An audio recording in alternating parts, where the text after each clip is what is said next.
This has absolutely nothing to do with the coronavirus epidemic. This is about The Tempest.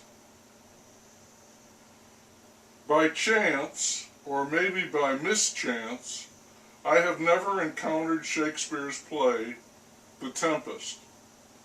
Most of the others I have either seen in performance live, or a movie, a recording, or I have read the play. How I missed The Tempest, I don't know, but I decided that I would read a script. Was it on my bucket list? No. I don't have a bucket list, not yet. Maybe I'll start one, and if I do, I hope to hell it contains more exciting things than reading a play. Okay, so I'm going to read The Tempest. And I was apprehensive about it. I wasn't sure I could do it. Like my body, the old noodle isn't as nimble as it once was. And Shakespeare, in his flowery flights, was always something of a stretch for me. I remember going to see one of his plays, pick one, this happened numerous times, and the first 10 or 20 minutes would go swooping over my head, very poetically. Then I'd start to pick it up, and by the second act I'd be hanging with most of it, the general sense of it, not every word. So I was definitely questioning my ability to read and understand the play. The introduction to the play was written by Northrop Frye.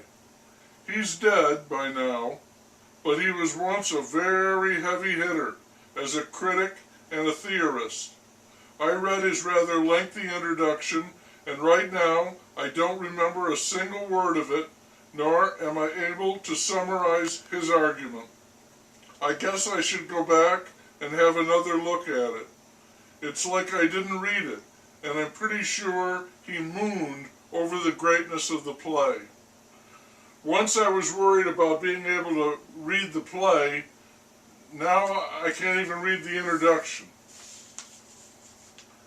The play is grouped as a romance with 3 others. I don't know what that means, romance. There is a love story in it. Maybe that makes it a romance. If I had to put a tag on it, I'd call it a fairy tale. I suppose I should stop stewing about it and come out and say, I read it and I was disappointed.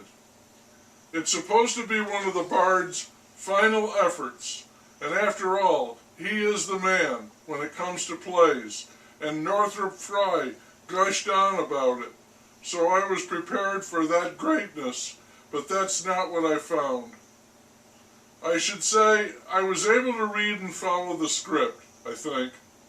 I'd miss a word or two, and some of the references escaped me, that's for sure, but for the most part, I knew what was going on.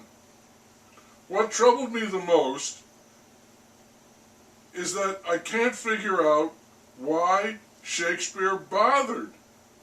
It's an odd story, full of a lot of wind, and I don't mean the tidal storm. Also, it's very obvious in terms of what is going to happen. So there was a total lack of interest on my part. Probably my fault, a lack of greatness in me. I'm sure that many people who revere the play are caught up in the magical world of Prospero and Ariel. That would not include me.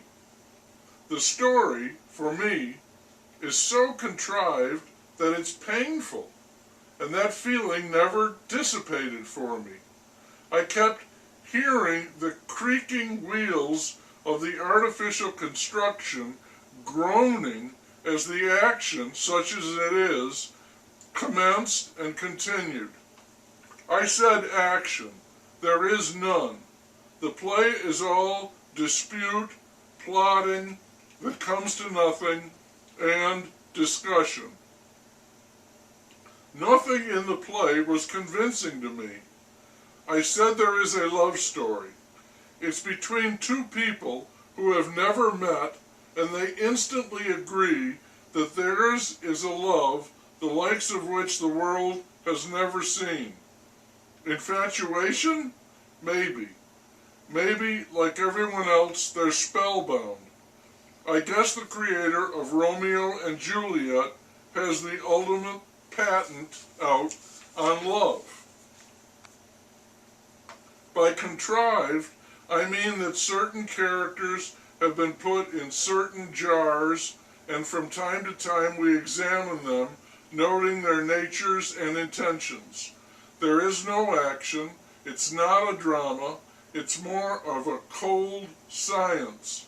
And if Caliban and the bad men getting drunk was meant as comic relief, I missed it. Nothing happens. There are a lot of speeches that float about like balloons in a parade. There are speeches about intentions, and then there are speeches that are reflections upon actions that have been taken. If anything does happen, it happens off stage, and then we are told about it. The large first chunk of the play is all backstory, exposition. Prospero telling his daughter what has happened and how they came to be there. A drama built on exposition is one that has run out of gas before it starts. I wanted to shout, "Dude! Will! What are you doing?" I don't think High Noon is contrived.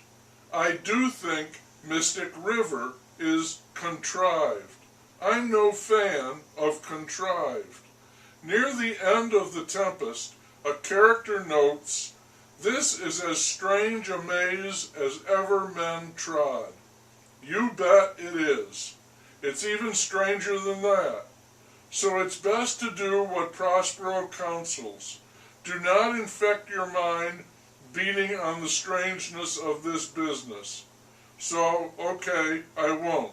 Like Fry's introduction, I've forgotten it already.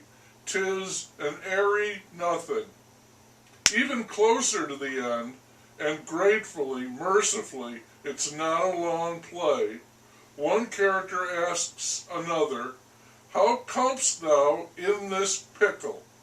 And the reply, "I have been in such a pickle since I saw you last."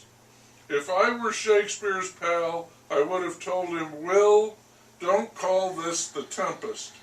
Call it what it is. Call it The Pickle."